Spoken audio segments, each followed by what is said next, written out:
wrestling debate. This is Dean Ambrose's chance to show the company that they're overlooking him maybe a bit. Yeah. Like I said, if there's any positive with the Hell in a Cell idea, is that Ambrose will be fighting two main event guys on a pay-per-view possibly. So if he does well, he wrestles a decent match, John Cena wouldn't. There's no reason really why the company can't overlook him anymore. And now here's Tyler Warner and Wayne Kirchhoff. Yep, well, I guess one of those main events are out of the way now is, I guess they kind of pulled a whammy on us and had the contract on a pole match between Dean Ambrose. No. A no holds barred contract on a pole match. Yeah. Okay, no holds barred, which I guess was is a key addition there in the title because obviously you had like the entire authority out there and Triple H trying to have this up as like some brutal match like you'll be fighting in the brutal no holds barred contract on a pole match. Yeah.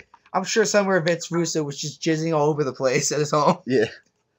Yeah, I mean, it was kind of the way that basically, Raw kicked off with Cena and Ambrose in the ring, doing a promo. And, it was like, some good back and forth exchange between them. But, throughout, later in the night, I guess that wouldn't really hold up and Cena would kind of go back to just, being the An interesting thing that Cena said, though, finally, is what we all thought for so long, which is that this is my house.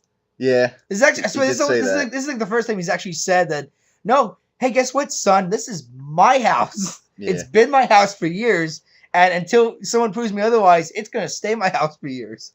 Yeah. And, I kind of like the whole idea of how he was kind of maybe looking at Ambrose as this like snotty, like this young buck that just has no idea what the hell he's talking about, really. Yeah. And Ambrose just getting pissed off. They're like, I was just waiting for him to pretty much just say, John, don't treat me like one of your kid fans. Yeah. Fans, don't tell me what's right and wrong in this scenario here. Do not, do that to me. Pretty much. Yeah. Yeah. I mean, a good opening exchange, and then you had Triple H and Stephanie McMahon come out. And I guess they made like a bet that they couldn't, albeit it was over $1, I guess apparently was, but they made like this bet that Cena and Ambrose couldn't work together or whatever without beating each other up. We've kind of seen that in the past couple of weeks. I guess Cena got a little bit of revenge on SmackDown for last Monday when Dean Ambrose did, I guess the new version of Dirty Deeds, I guess is what they're. That like DDT or arm wrench DDT. It's a double arm DDT. Yeah, the double arm DDT, which was like Foley's finisher. Back in the day. Yeah. I heard Cole call that the Dirty Deeds. So I guess now that's the Dirty Deeds finisher. So yeah, we had that. Yep, and Cena and Ambrose beat not only the tag team champions, but they beat the the Usos, the former tag team champions, number one contenders there. So, as someone pointed out online, do you see that Ambrose got a title shot now because he just beat the challenger and the champ now? Yeah. I didn't get. I mean, no. Okay, well, I guess who gives a fuck about the tag team belts then? Yeah. I mean, now they said it was like a triple threat tag match, right? I mean, it was. It was a triple threat tag match. Because half the time, like, it seemed like Stardust and Goldust were just standing on the ring apron, like doing nothing. Well, because that's how triple threat tag team match works. You have only two guys in the ring. I thought maybe it was like, I don't know. Although there was that one time where they actually had on an episode of Raw, it was like that supposed to be that massive main event at Madison Square Garden. Actually, might have been the last time they were actually at Garden for an episode of Raw, if I remember right. Maybe two. But it was Cena Taker versus DX versus Jericho.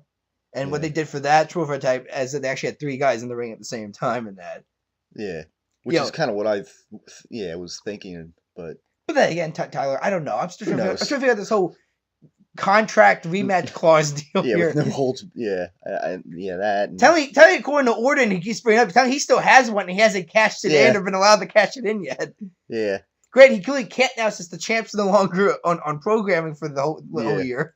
Which brings up another dilemma, the whole 30-day, But I obviously in the past few years they've kind of breached that. CM Punk when he was hurt. Apparently, not only are they not going to have Brock show up, they're not even going to have Paul Heyman show up either. They're going to try to avoid the whole. Yeah. I guess the point is they don't want They don't want people. They want to have someone remind them that, hey, Brock's still the champion. Yeah. He's just not here and all that stuff. Yeah, yeah, and I mean Heyman hasn't been around the past couple of weeks as it is. Okay, if Brock can't show up, you can't. You tell me you can't send a camera crew up to Saskatchewan Yeah. somewhere and film Brock for like a month or something like that. For like a month's worth of footage in that. It's just like the Ambrose thing last week. He's going to Coney Island. You couldn't send a camera crew to film Ambrose at Coney Island doing shit at Coney Island. Yeah. Let's go have a ham sandwich. Yeah, getting hot dogs or whatever. Because I can just imagine like him riding the Cyclone, Yeah, like in the front car and the unstable Dean Ambrose on the Cyclone. Yeah, yeah. So so you had that tag match, and Triple H and Stephanie McMahon making that bet, but so then they decide after that later on they'll have the contract, no holds barred contract in the pole Yeah, match. Yeah, and it seemed like Triple H and Stephanie McMahon, they were really trying to get Ambrose and Cena angry at each other, throughout make the feud like more about them than getting their hands on Seth Rollins. Yeah.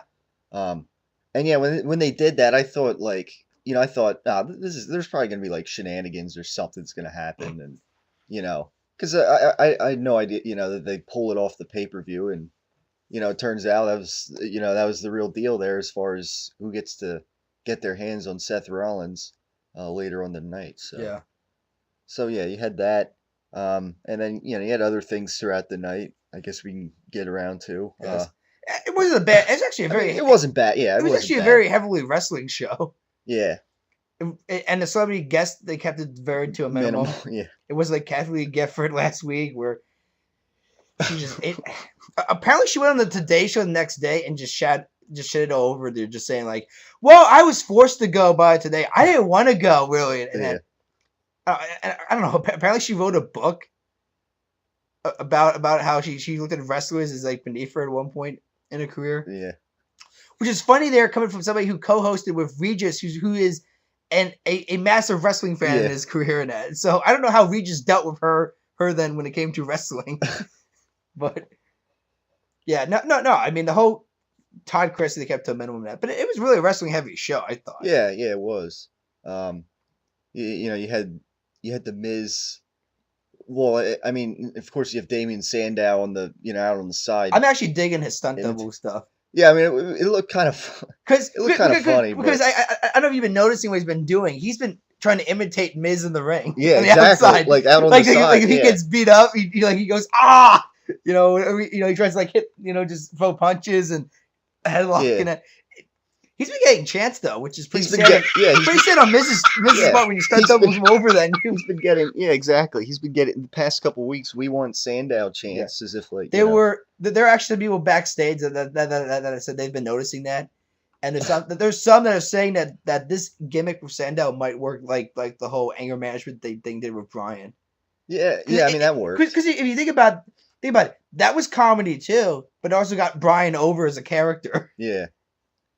To when he had to go serious there, people still took him serious in that zone there. So I could definitely see that as comparison there. And I mean, like I said, Sandow's always had a personality there, but I think this is the first time we actually get to see him actually kind of just like really just goofing around. But it could be worse. He could just be standing there just watching a Miz match, but he's actually like trying to imitate the Miz. Yeah, I mean it's some kind of just watching a guy like wrestling a shadow is just hilarious. Yeah. Yeah. So yeah, you had that. Big Show versus Rusev at another point in the night, and then Mark Henry, eventually coming out when, Rusev had him in the, in the submission. Rusev was about to be Big Show clean. Yeah. And then Mark Henry screws it up, and then it's a 2-on-1 gang assault. As Mick Foley said, I think WWE just encouraged bullying on Raw that night. Yeah. They had two American giants double teaming rushing. It's actually kind of funny though, because I heard a story that, and if it's true, and I do believe it is true, then this segment for in front of Russian fans makes sense then. Yeah. Supposedly, what they do in Russia with the Russian announcers is they hype up Rusev as a babyface. Yeah, which it would make sense. So I can just picture. I'm not even going to try to do a stereotypical Russian accent at this point because it would just be so wrong. But I can just imagine like Russian commentary going, and look, the two weak Americans are double teaming this great Russian wrestler in that. Yeah. That, the Russian wrestler didn't cheat at all. He's about to win. And these two American wrestlers, these two weak American wrestlers here, one of which ripped down the Russian flag at last week, is now going to double team this Russian wrestler. Yeah. Yeah. Like I can just imagine that commentary in Russia right now, Yeah. which would make sense there. Because even I'm watching this going, are Big Show and Henry heels now? Yeah. They're ganging up on a guy Yeah. that was about to win a match clean. Yeah. And it's weird because, like, no Bo Dallas on Raw this week. And a couple weeks ago, Mark Henry was backstage assaulting him at, had a mini feud there. Well, and that's, like I said earlier, Tyler, the focus was not on Bo Dallas. It was on Mark Henry just lost to this guy here. Because once again, I believe they're setting up a Mark Henry Big Show feud. I believe Henry's going to turn heel, and it's going to be Big Show versus Mark Henry in a match. Well, that's really all I got there, which would make sense because then Rusev is going to supposedly then feud with Sheamus, get the U.S. belt, so he can brag about how he's the champion of the country that he hates so much in it. Yeah. Which would be great. It makes the U.S. title relevant and so on. Yeah, but, which hasn't been, kind of in a little while. But yeah, no, I mean, so for me, I never really looked at the Bo Dallas beating Mark Henry as like, oh, they're back on the Bo train again. Yeah. It was clearly all to get Mark Henry on his losing streak. Yeah. To make him like lose his funk and then all of a sudden say, yeah, you know what, screw you fans one more time pretty much. I'm gonna go heel then. It's just a shame, like, they don't even have a place for Bo Dallas right now, Like, they kind of just dropped the ball. Hell, on the 50th episode of SmackDown, they finally gave Adam Rose a loss finally. Yeah. The winning streak is finally over for Adam Rose. It ended with Kane. Yeah, of course. And if you watch that segment, the one guy they're trying to protect is the guy in the bunny costume. Yeah. Which makes you wonder who the hell the guy in the bunny costume is that they got to protect him from Kane. But I guess that mystery is going to get revealed down the line. Hopefully it's more entertaining than who the anonymous Raw GM is and who the higher power is and all that. Hopefully who's in the bunny costume is actually somebody that actually give a damn about. Yeah. Yeah, so...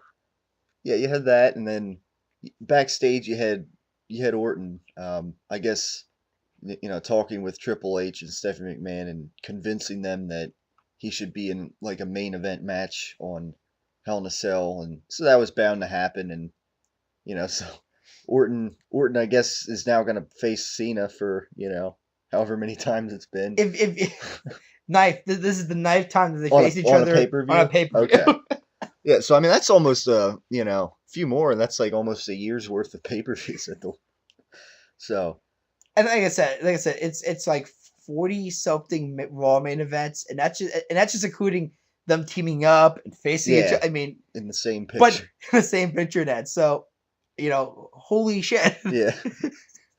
So yeah, I mean that could be a record, but I mean it's kind of funny there because John Cena has this best rivalries like DVD coming out in that, and I know Randy Orton's gonna be on there, but if that's gonna be his number one pick just because they had the most matches, I would say it's somewhere near the bottom there because it loses its luster because they face each other so many times. Yeah. To me, the best one is Edge in 2006. That was his best feud ever. Yeah, that was. Yeah, I mean, and it had that that tables ladders or ladder match. I guess it was. Yeah, but that was good, it had actually emotion attached to it. These two guys clearly had like this raw hatred towards each other. You really felt that. Yeah. They were also polar opposites, which all kind of made it work as well. I mean, it was still the pre-PG era at the time, so you got but ruthless aggression. At the time. But like one time Ed shows up at Cena's house and smacks his dad, and Cena's pissed off. I mean, legitimately pissed off to the point that they actually throws Edge into the Long Island Sound. Yeah. Granted, now he loses in a important match. He just kind of shrugs it off and goes, "Oh well, shit happens." I guess. Yeah. But no, to me, it was the Edge feud. Some people make the argument for the Punk feud, maybe, but to me, it was that Edge feud in 2006. That to this day was still like his biggest. Yeah. And to me, it was his biggest title win in his career was that TLC match. Yeah. I mean, to me, that's closing to a memorable title win this guy's had. It's kind of funny. He's a 15-time world champion. I can't really think of a whole lot of memorable title wins though this man's had in his career though. Yeah.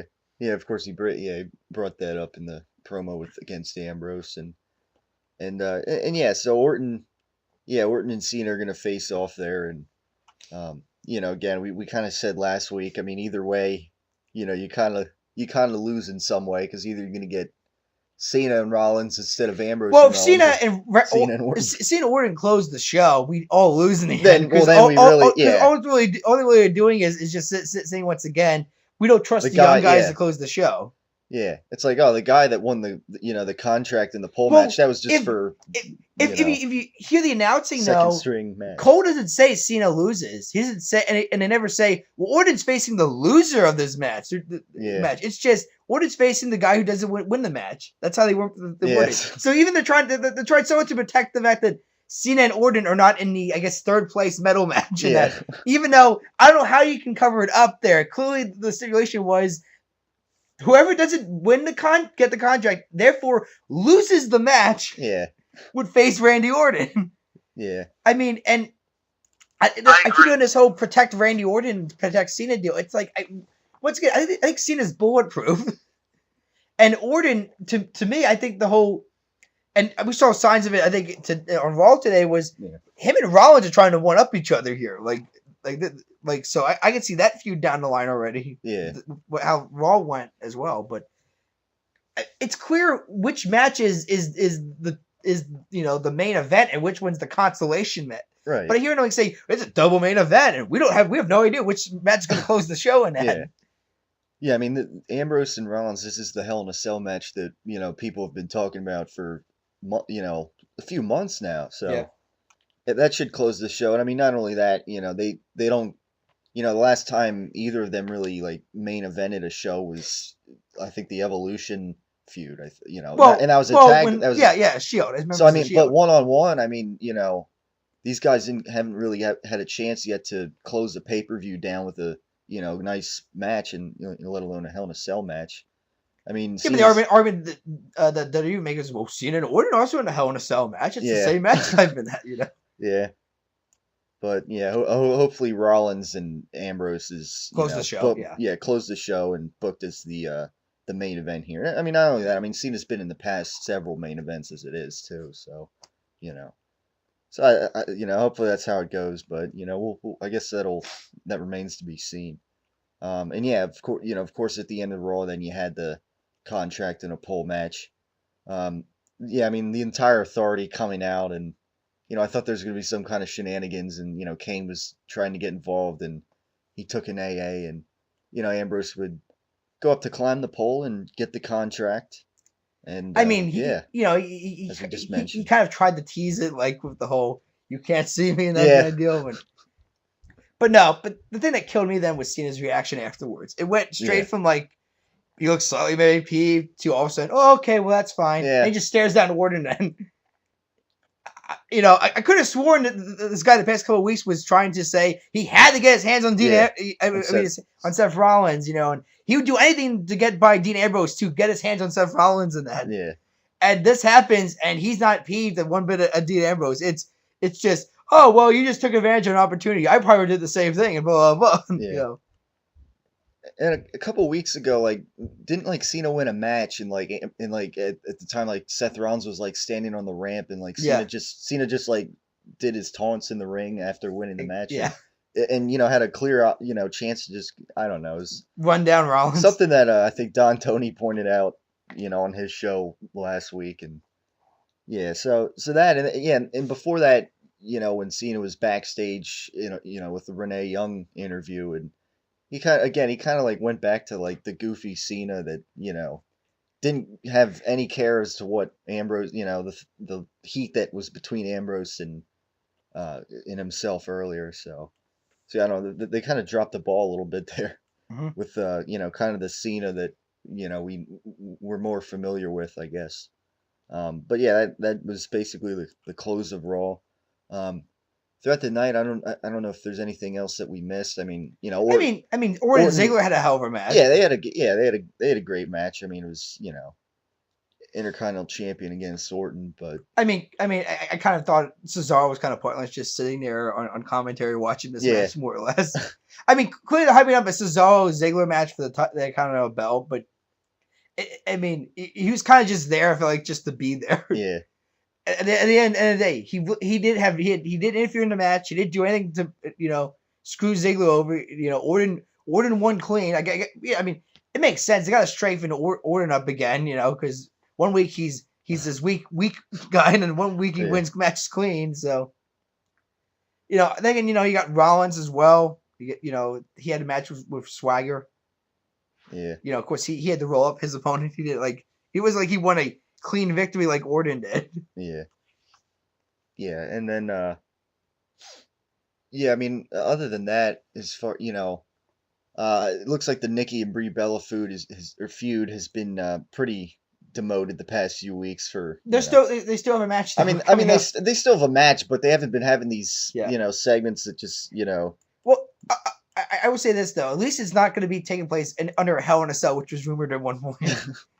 Brie and Nikki in a Hell in a Cell.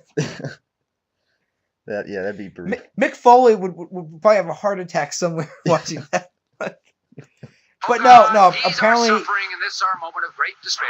Yeah. Apparently, what's going to happen though is that Nikki will face Brie, and the loser has to be the person's personal assistant for a month or something like that. So that sounds like the feud's not ending after this match. Not that it's over. It's just it's been as far as spending time with segments and stuff. I've actually heard Nikki Bella though in an interview say she does agree that this feud sucks. Yeah. But I mean, and she said, look, her and Brie are trying to make this feud somewhat relevant there, but they agreed that it sucks from the whole I wish you died in the womb comment too. I mean, I heard Nikki say that her and Brie have watched Owen Hart and Bret Hart feuds, because even so to this day, people look at a sibling feud in wrestling. That's the golden child right there. So to this day is the Owen versus Bret feud, and that. So at least they're, as far as inspiration, they're naming a positive inspiration. It wasn't like Cameron with what's the greatest Raw match of all time, and she says Alicia Fox and shit, I forgot the other person. It was like Gail Kelly against Alicia Fox, something like that. Yeah. And I was just going, who? Are you kidding me? Yeah. But no. So at least even Nikki Bella is saying, this feud kind of agreeing, is just running into the ground right now. Yeah. I mean, she's not. She didn't say the feud's going to stop. I mean, obviously it's giving them TV time. So why the hell would you tell them to stop the feud? But Nikki did say her and Brie are trying to make this feud somewhat relevant. Yeah. They're trying, but they do understand that this feud is just as terrible. Yeah. So they've kind of eliminated the mic segments between them, and and not only that, I mean, they've had the past few weeks, it seems like they've had 3 Divas matches on each Raw, or with Total Divas and amongst other for things. a while, Nikki was trying to put Brie in handicap matches like her, but Brie, unlike Nikki, Brie would win the handicap matches, and she won one with her arm. One arm tied behind her back too. So a few weeks. The whole point, I guess, was that Brie was they're trying to show that Brie was the better Bella than Nikki. That Nikki didn't lose those matches because the numbers were against her. She just sucks compared to Brie, pretty much. Yeah. I mean, I guess it keeps the yes chance relevant with this feud, I guess, because I keep hearing Daniel Bryan stories and they're not really good stories. I'm hearing. Yeah. It sounds like he might actually need Tommy John surgery, which means he'll probably be out of the Rumble. He might make Mania somehow still, but he's. Yeah. Although I've heard even worse. His career might be over now. Really? Because of the nerve problem in his arm. I mean, even if they fix it, there's no guarantee all that strength's going to come back, and you kind of do need some kind of arm strength to be a wrestler. Yeah, I mean, you did see with Edge too. I mean, you know how that. So, yeah, I guess it's just a And look, I mean, wait and see. And look, the guy's 34, so he doesn't have that many years left in the business either. Yeah, especially he keeps going at the pace he was going at as far as suicide dives and all that. I mean, he actually really always went guns through walls in matches. If you ever watched, for years. Yeah, for years. I mean, so he doesn't know the term slow down in that, but that usually those guys usually don't have longer careers than a guy like John Cena, which can be very conservative in matches and more protective when it comes to, I'll do this and this and so on. Yeah. So, but so that's that would be big. That would be a big loss for the company if he actually is done. Yeah, I mean basically a main event spot. I mean, and look, from Brian's perspective, really is he ever going to get it higher than he ever did in the past? Probably not. Yeah. I mean, look, he accomplished his goal in life. He main evented and won a main event of Mania. Yeah. He closed the biggest show of the year. Yeah, something. Yeah, CM Punk wanted to do, and he didn't. Yeah, something A Punk never did. Really, Yeah. I mean, there's been plenty.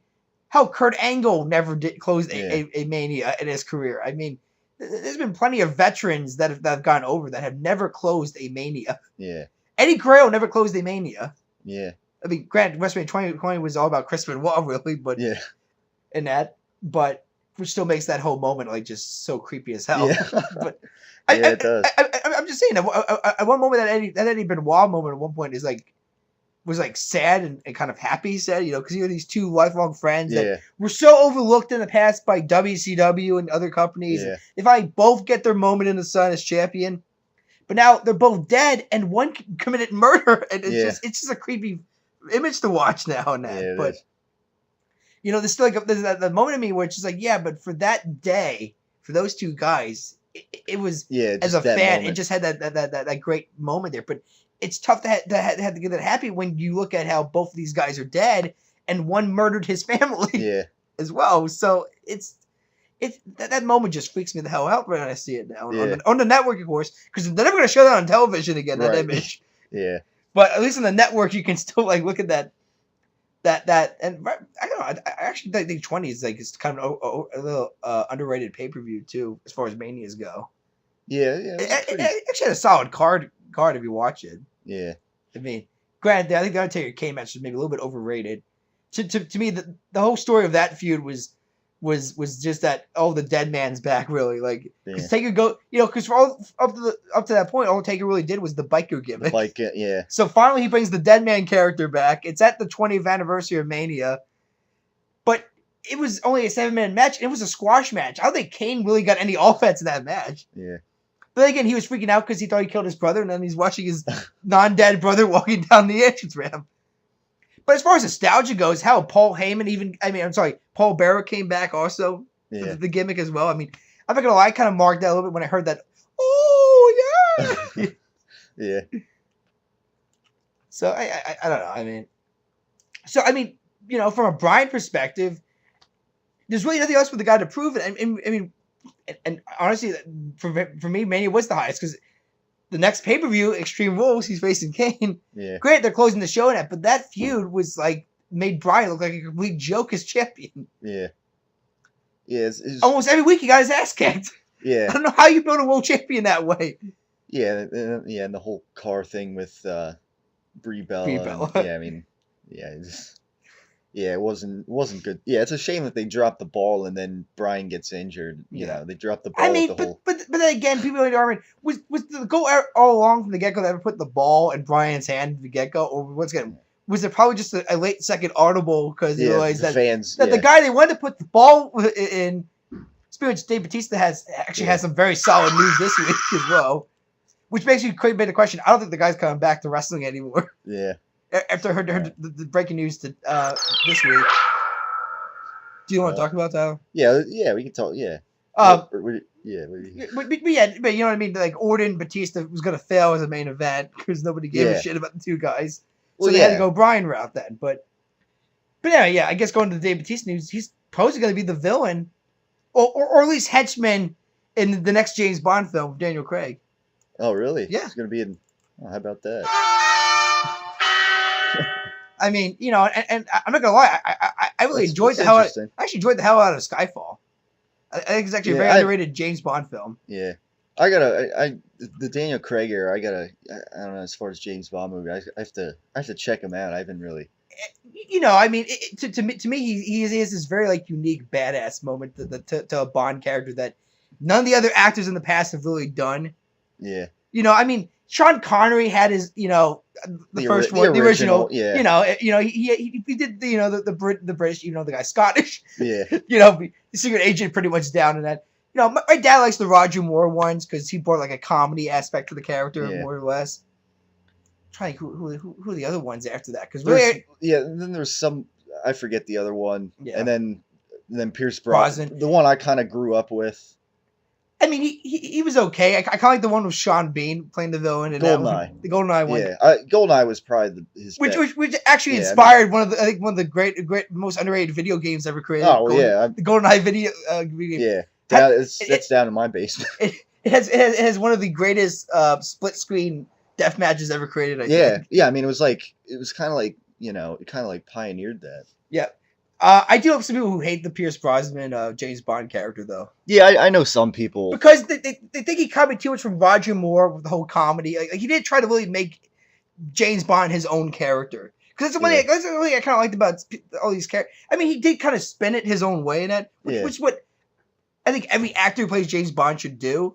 Like, don't try to copy Sean Connery. Yeah. Try to make it right. Yeah. And that's what Daniel Craig did was because I remember when he got cast and people were saying, "Oh God, they made James Bond, blonde now," and so on and that. But I watched that first, which I think was Casino Royale was his first one, and you watch that first fight scene of him. You can already tell this is a different James Bond in that, but it was like a good put like a twist on. Yeah. Yeah. I mean, the guy's a badass in that. Yeah. Granted, he also gets tortured more than I think any James Bond. Because in Casino Royale, there's that classic scene where it's like bare ass naked in a chair, and someone's like swinging something at his ball sack as torture and that. But at the same time, there he he escapes that and like kills everybody and that. So it's like, oh my God, this guy, you guys are so badass. He can take punishment and so on. I've actually yet to see Quantum Solace, which I heard my one friend say is pretty good. But I watched Skyfall, and as a James Bond film, it's amazing. Yeah. I mean, you have to check him out. I mean, especially that one scene where in the beginning with him on the train, and the train's falling apart, and Daniel Craig lands down, and typical James Bond fashion, as the train's falling apart behind him, he just straightens the tie and casually walks forward on the train. Yeah. But look, that's big news for Dave Bautista. That is, yeah. I mean, a James Bond franchise. I mean, yeah. I mean, for wrestling fans too, and James Bond connection, that's a good. That's something I want to check out. I mean, even more because wrestler in a James Bond film as a main villain. Supposedly the character he's going to be playing is going to be similar to like the Jaws character, more or less. Well, yeah, this very big figure that's going to look very intimidating. Yeah, that makes sense. I mean, So I mean, 6'5", how after Guardians of the Galaxy, he's working for now Robert De Niro, and he's going to be attached to a James Bond. Not to mention Guardians of the Galaxy 2 and probably Avengers 3 or 4 of that down the line as well. So he's got movies lined up. Yeah, I mean, you got that. I mean, I guess forget wrestling. I guess if at least from his perspective, if you're going to start making mad money as an actor, why go back? Yeah. I mean, you could pull the Dwayne Johnson and come back for Mania and that, but at the same time, there, why, how Dwayne Johnson never made it into a James Bond role either. If you think about it, and he's been around for a while as an actor. Yeah. Well, then again, I don't know. I don't know if I don't know how much they think he fit in a James Bond movie. I don't know. I mean, well, not to say. I mean, he's a pretty big guy in that. So, yeah. I mean, definitely. He's really add the muscle tone recently in that. I don't know, but again, I mean, for as far as Dwayne Johnson and movies go, I mean, I was not a big fan of the Hercules movie that came out. But to me, that had a lot to do with who the director for that film was, Brett Ratner. I am not a huge fan of Brett Ratner films. Yeah. X-Men. I still will not forgive him for X-Men: Last Stand. that to me killed the X-Men franchise. Because then Bryan Singer resurrected with Days of Future Past. Then he corrected everything that Ratner screwed up in that film. So, but no, I was not a Ratner fan, even if Dwayne Johnson's in the film. So that kind of already killed my momentum watching that movie. But I did not like Hercules. But I don't know. I suppose he's going to be in the new Shazam DC Comics movie though too, playing Black Adam, which is interesting because Black Adam's a villain. So I mean, the last time Rock's played a villain only 2 times in his career: the Scorpion King, which I really don't count because in the final battle, it's not really The Rock against Brendan Fraser. It's CGI Rock versus Brendan Fraser, and it's shitty CGI in that too. And Doom, which was just a shitty movie, period. Except for that one brief moment where the main character is fighting and they kind of go first person, and it's kind of just like the Doom video game. Yeah. And that was the only cool moment of that whole movie, I thought. But the entire plot and everything just sucked about that movie. Yeah. But but Congrats to Dave Bautista if he's going to be in Yeah. James Bond then, because that's huge. That's a big, yeah, that's a big role there. yeah, that should be interesting to, whenever that comes out. Yeah, so I mean, I guess other than that, I mean, alternate wrestling history, we're having trouble finding a topic. Well, we had topics and that, but Yeah, you wanted or to at do least going Well, with one. First of all, do we have a theme song for this finally, or? Well, we could use some, but I have some like other music, but what topic do we have? I see you clicking the Get Smart one, but Yeah, but like, all right, since we want to like find a topic here, how about we use some Jeopardy? Yeah. Well, we had I shot like I think 3 ideas to you, and then you said have something more modern. Yeah. So like, I don't know, or even just like the past decade or so. Okay. Well, like, how about if like evolution never came about? Oh, so in other words, so in other words, we're just talking Batista and Orton a little bit. So well, yeah, good point, because that's pretty much main event superstars to begin with. If you now, obviously Triple H and Ric Flair. I mean, they were established, basically had. But the thing that carried Evolution also was these two up and comers. Yeah. So there were Okay, well, first of all, I guess to start this out, let's talk about what Orton and Batista did before Evolution, maybe a bit. Dave Batista was part of the Reverend Devon gimmick as Deacon Batista. I don't know if you ever saw that character. A little bit of it, yeah. He's carrying like this big giant offering plate that looks like like it weighs a ton. He's like walking down like in like shirtless attire too, and that lasted I think maybe for a couple of months because that gimmick just was terrible. Yeah. It's just kind of funny there how Devon and Bubba went their separate ways. And how Bubba kind of kept the Dudley gimmick more or less. Like he stood the whole table gimmick. And Devon just went this whole, which would make sense because, his catchphrase was testify of the Dudley boys. So I guess it would make sense for him to go religious with his character more or less, But, he's playing also a heel, the whole trying to screw people out of money and all that deal. I mean, that's really what his gimmick was, but. But Batista said, he liked it because, he was very raw when he came in. And, Devon is a veteran of the business. So, but no, I think once Batista broke away, then they became kind of the animal of the back, but still, people didn't really take him seriously. Just saw him as this giant big guy, really. Yeah. With who that still was very rusty in the ring, very, very uncoordinated in the ring, him more or less. And even Batista admitted that in the beginning. He was so nervous getting into matches and that. He thought he got maybe rushed to the main roster way too fast originally. Yeah. But at the same time, if you're working in a group of Evolution and you're playing the Enforcer at least, you work for 2 veterans, you can correct and know and learn right away how to get how to improve in the ring as well. Yeah. Orton actually I felt like was getting pushed as this guy to watch when he came in to SmackDown in 2002. I don't know if you have ever seen old SmackDown episodes on the network. Obviously during the anniversary week last week they showed a lot, but Orton was getting pushed as this baby face, 3rd generation superstar. Oh, he's the gold chipper, as some people would worded it a few times. Michael Cole called him the gold chipper. But then he hurt his elbow, I believe. He had an elbow injury.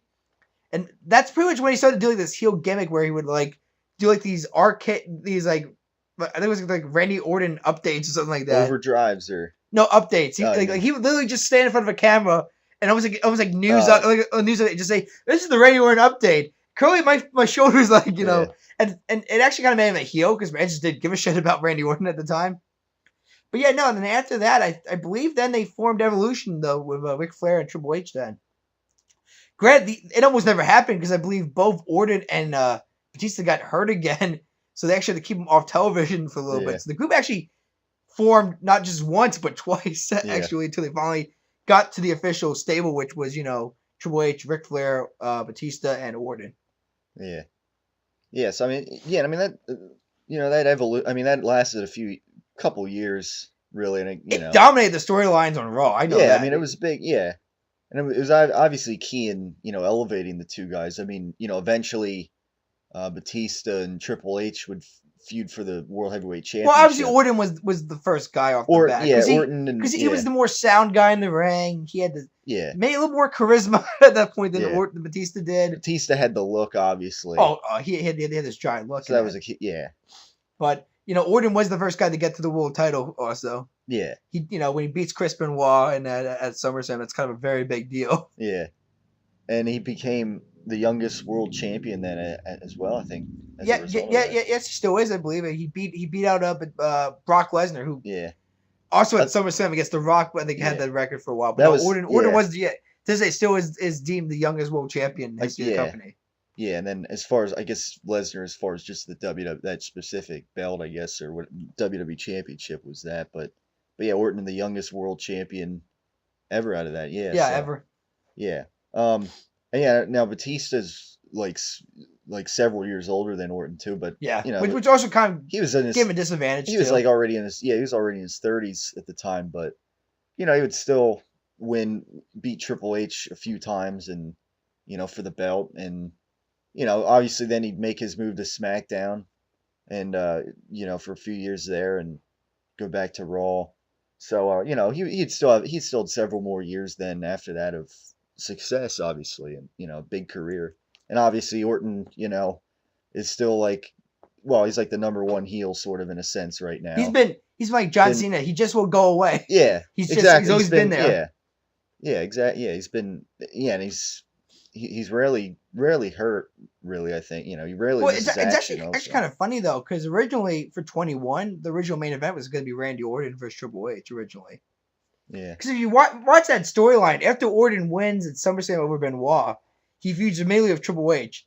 Then a month later, drops the belt to Triple H at Unforgiven. Granted, due to constant interference by Evolution members and so on, but he drops the belt then. And the goal of the company was Orton was going to, slowly build his way back up to facing Triple H for the belt. But then he started to discover that he was starting to lose momentum as a babyface. And Batista starting to gain momentum as a people started to cheer for Batista then, because they started to look at this guy as, this giant, free. Also, he started to get better in the ring as well. He was starting to wrestle better too. But his character was starting to develop. He started to also get a little cocky as well. Why the hell am I listening to you? Flair and Triple H here. I'm clearly up with your level too in that. So, and like I said, to me, that Triple H and Batista feud from 21 to Vengeance, very underrated feud, I think. Yeah, it was. Yeah. I give Triple H a lot of credit in the world there, because it was he lost 3 straight pay-per-view matches. Yeah. Which was unheard of back in the day in that. So, but to me, that really put Batista over as a legitimate champion then, because he beats Triple H in the main event of Mania. Once again, another underrated Mania is 21 too, because that establishes John Cena, Batista, Randy Orton faces Undertaker that night as well. You have Kurt Angle versus Shawn Michaels for the first time ever. I mean, it's a pretty stacked card. It's actually a very, very stacked card if you look at it in the future now, because it actually built towards the future of the company. But he then faces him in a rematch. He beats him at Backlash. But to me, the Vengeance thing was big there, because Triple H had this massive winning streak when it came to Hell in a Cell matches. Yeah. Actually, try to think. I believe he lost the Hell in a Cell match going at least 1-on-1, because there's that Armageddon Hell in a Cell match, which some people keep talking about because it probably never happen again. 6 guys in a Hell in a Cell match. I don't see ever happening again. But Triple H, when it came to 1-on-1 Hell in a Cell match, I believe he ever lost a 1-on-1 Hell in a Cell match up to the Batista match at Vengeance. So there was this whole idea of, well, the young guy can't beat me in my structure, kind of more or less in that, and when I can use my sledgehammer and all that there, but Batista wins again, and there's actually this classic backstage segment that happens, and it's actually, I think it was only on the DVD exclusively for Vengeance, but you can watch it on YouTube. You see a bloody Triple H backstage, and he's kind of it looks like he's hurt, and you see Ric Flair going, and Ric Flair finally just tells him, look, you got to admit this, the kid's good. Yeah. He's good. And all of a sudden, Batista shows up there, but he just says, I just want to say thanks, because the reason I'm where I'm at is because of you guys all along. And Triple H just shakes his hand and goes, that's Evolution right there. That's Evolution. Yeah. And that pretty much, to me, that killed the Evolution stable right there on the back. But when you have Triple H saying to a young guy, yeah, this was the goal all along, was to build you guys up to eventually surpass me and Flair. You just had to prove it to me, though, in the ring, and you finally did. After beating me for 3 straight pay-per-views and that. But yeah, no, to me, when Triple H puts over Batista even backstage in a segment, that sums up right away that this guy's a glorified star then. Yeah. And granted, he was neck and neck with John Cena for a while. And then, trying to think. I think when they went to Raw, like when Batista and John Cena were on the same brand together, briefly do the draft, and they had that match at SummerSlam. And even though Batista won, you still had this feeling that John Cena was the bigger guy. Yeah. Like the crowd was reacting more to John Cena than Dave Batista. And to me, after that match happened, even though Dave Batista won the match, you kind of could start to get that feeling that John Cena was the more over guy. Yeah. And I think after that, I mean, because hell, I mean, I believe at then 26 WrestleMania, they finally had their second match, and Batista was the heel. And one of the storylines Batista gave was that, hey, you were neck and neck, but at the end of the day, you know, John, they picked you. The company chose you as the company guy in that. And once again, kind of shocking since Batista came out of Triple H Evolution. Yeah. You know, he was kind of in Triple H's camp all along, and I mean, you know, which I was saying, that's why I can kind of buy into John Cena saying, look, I got to where I am because of a lot of luck and because, you know, I did a lot of the right things and all that there and so on here. You know, because once again, I originally thought Batista was going to be the face of the company because, look, the guy's in Triple H's camp for crying out loud. Like, he is still Triple H's guy in that. You know, and you know, back in the day, I know Triple H didn't like John Cena. Thought the guy was a sloppy wrestler. Thought the guy just had this great gimmick, you know, this rapper gimmick, and that's all that reason that he got over. He thought at least Batista was improving in the ring. Yeah. Now, great. John Cena actually improved in the ring because he, I guess, actually took the criticism damn seriously, and he realized, I gotta get better because down the line, I'm gonna be the guy that's gonna carry this company down the line. Sure enough, that's what's happening pretty much. But you know, he did realize that he had to carry the company there. But I mean, and you know, for Orton, I mean, you know, once Batista took his spot, the only way for him to go was heel, really. Yeah. I mean, but to me, he had one of the most underrated gimmicks. Also, he had the whole Legend Killer gimmick. Yeah, and then eventually, like the Apex Predator gimmick. Yeah, but you know, whatever else. I mean, but to me, the thing the feud that made him a star, a glorified main event star, was his Undertaker feud, though. Yeah, which lasted almost forever on SmackDown. I remember that year because it started at 21. And then it kind of ended because I believe Orton hurt his shoulder in the Undertaker match. So they had to rest up. They got drafted to SmackDown, and they had like a feud at SummerSlam, then at No Mercy. Then it ended at Armageddon in a cell match. Yeah. Which was kind of a scary moment for both guys because Bob Orton, you remember Cowboy Bob Orton was kind of in his corner during that run too. Kind of was like his manager / mentor. And you watch an Armageddon match, it's a very bloody Armageddon match. You know, Orton's bleeding, Taker's bleeding, Cowboy Bob Orton's bleeding. Yeah. The problem with that is, though, Cowboy Bob Orton apparently had hepatitis. Really? And didn't tell anybody backstage. And, you know, there's blood everywhere. He's lucky he didn't give his son and The Undertaker hepatitis in that match in that. Because, you know, but and actually that's the reason why Cowboy Bob Orton actually never got featured on television anymore to that extent anymore. Because they're like saying, well, Bob, you got this disease which can spread easily, definitely via transfer of blood. Yeah. You know, so you can't be featured on television anymore. But obviously, it was a big year for Orton because then he featured in the main event at WrestleMania 22. He lost, and granted, his character said something. Well, he was on that Rey Mysterio push, which once again I think only happened because Eddie Guerrero died that year. Yeah. I mean, hell, how many times did Rey Mysterio point up to the sky and say, "This match is for you, Eddie"? Yeah. You know, I mean, Kurt Angle obviously was kind of red hot at the moment. I thought it was kind of funny how easy the fans cheered him as a babyface because up to that moment he was like, he had like Daivari as like his manager, and he went like these anti-American, you know, like he even did kind of promo saying that he refused to go to tribute to the troops over in Afghanistan. And his excuse was that, I don't give a damn about the troops. They don't respect me as a gold medalist and so on. And so they were really pushing this anti-American Kurt Angle kind of gimmick over on Raw. Then, of course, Batista gets hurt, so they need a new world champion then. And I guess they were going to put the belt on Mark Henry.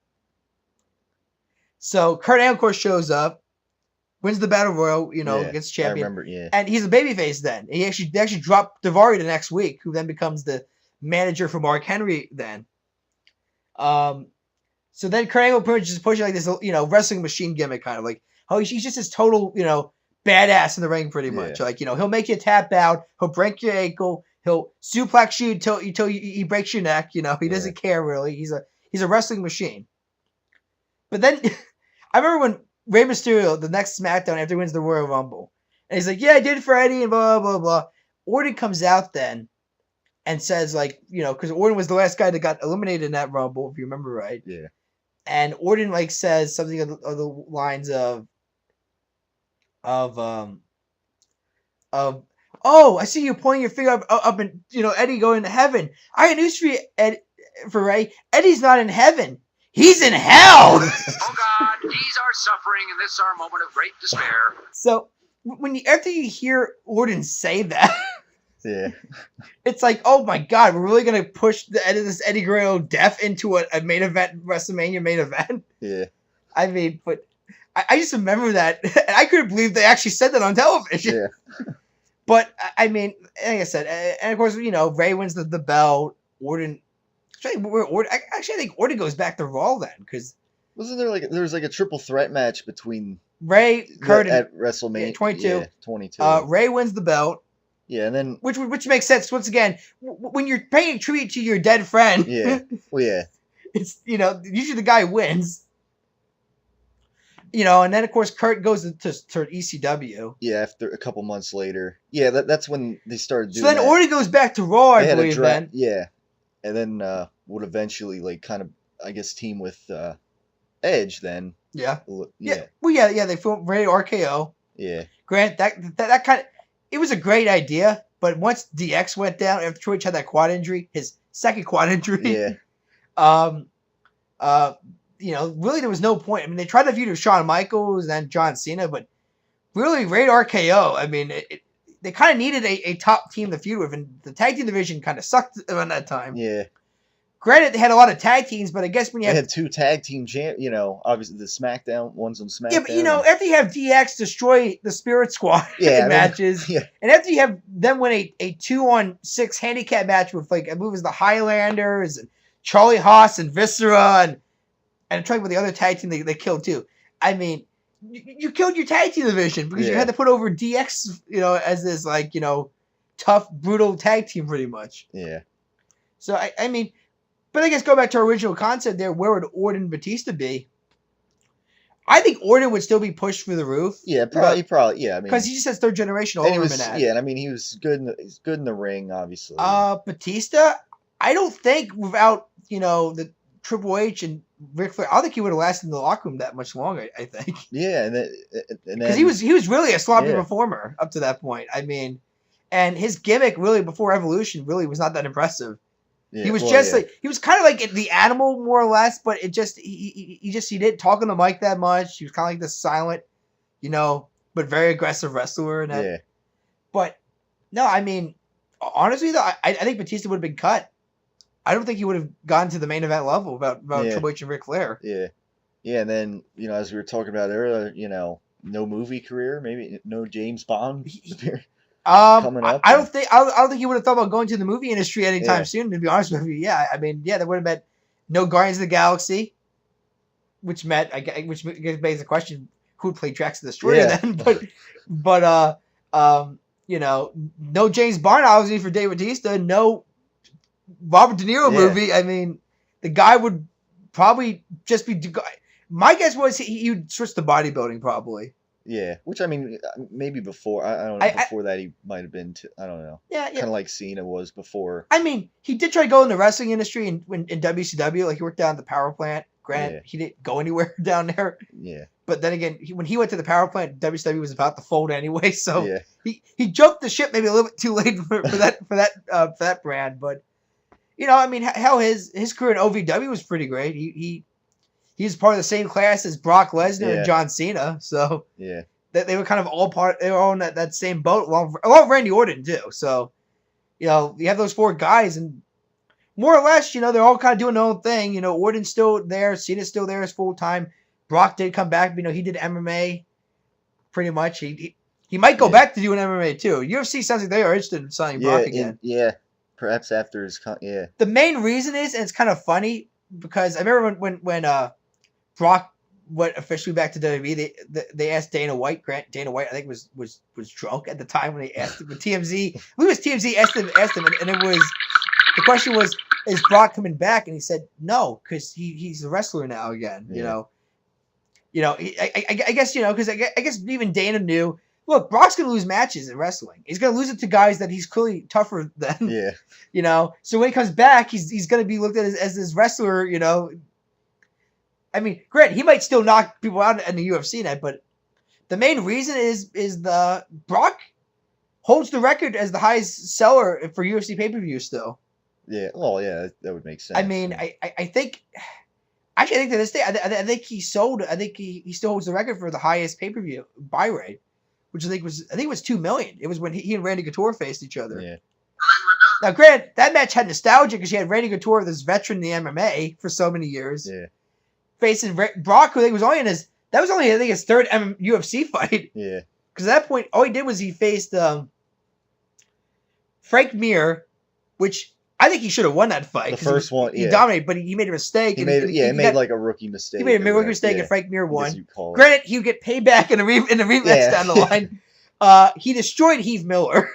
I remember watching that there. It wasn't the most exciting fight, but Heath Miller just got wrecked in that one. I remember that.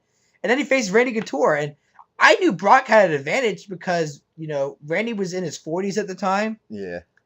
His career was wrapping up. Obviously, there were people, though, in the nostalgia, they said, no, but Randy's still a better MMA fighter than Brock is. But I remember, Brock went straight to the ground, and he actually ended up knocking Couture out then, I remember. Yeah. Right? And then, of course, I believe he would then face Mir to unify the belts again because Brock went down with his first major injury, I believe. Yeah. So he could defend the belt. So he faced Mir in a rematch. He won there. He then defended the belt against who was it? It wasn't Cain Velasquez because that's who he faced. He faced this one guy, and this one guy kicked Brock's ass for like one round, but Brock survived, and then Brock I think eventually got him in a submission hold because the guy was just gassed. Yeah, I tell you who it was. The name slipped my mind, but there was this one guy for like one round, nonstop was throwing these punches fast, as hell at Brock, and Brock was still hanging in there. But the guy was gassed in like the next round, and all of a sudden Brock was able to just get a submission hold locked in, and he won the match then. Yeah, and I remember that I think it was Goldberg, the announcer of UFC, went up to like Paul Heyman, who was in the crowd that night. Yeah. As with many WWE guys back in the day, like because I remember like Austin would be in the crowd, Taker would be in the crowd. Yeah. But they had Paul was in the crowd, and Paul just said, "Look, I think fans tonight in the UFC saw the toughness of Brock Lesnar. This guy can take punches, multiple punches, and he's not going to go down easily in that." And and he talked about how him and Brock are close friends, how he's like the only guy who he considers family and all. I mean, it was actually a very nice backstage interview with Paul Heyman actually. Yeah. Which is why I wasn't surprised when WWE called him up there because Brock and Paul are family more or less. Yeah. Those guys are easily like that close of friends. They're like family related pretty much. But of course, Cain Velasquez then kicks his ass then. Yeah. That feud. I thought Brock had a shot, but I knew Cain was an amateur wrestler too. He was also younger than Brock, had a little more MMA experience also. Yeah. And Cain did the same thing the other fighter did, except he didn't gas himself out. He did like slow punches, but he once he got Brock in a certain position, it was over then. But like I said, UFC still is a top draw. I still would pick it over boxing. Yeah. Especially when Floyd Mayweather retires. I think that's it for boxing then. I don't see any other top draw for boxers after Mayweather's done. And like I said, Mayweather supposedly only has 2 fights left on his contract. And then, unless one of those fights is Pacquiao, I don't give a shit who Floyd Mayweather fights in pay-per-view then. But UFC pay-per-view buy rates have kind of gone down slightly a bit. They're still higher than WWE pay-per-view buy rates and, boxing buy rates, I believe. But, Brock was their top seller. Yeah. Granted, I think that's because you had wrestling fans watching this guy who knew him as a wrestler and You even had MMA guys at a point wanted to see Brock get his ass kicked. Yeah. And when that didn't happen for a while, that made even UFC fans buy into the fact that Brock's actually a legitimate tough guy. Yeah. But, it might happen. I mean, that's all on Brock's shoulder. Does he want to go back to the ring? I mean, Yeah. great, he has to win matches because, best of my knowledge, he's on a 2-fight losing streak in MMA. He lost to, who was the last guy he lost to before he finally called it quits with the UFC?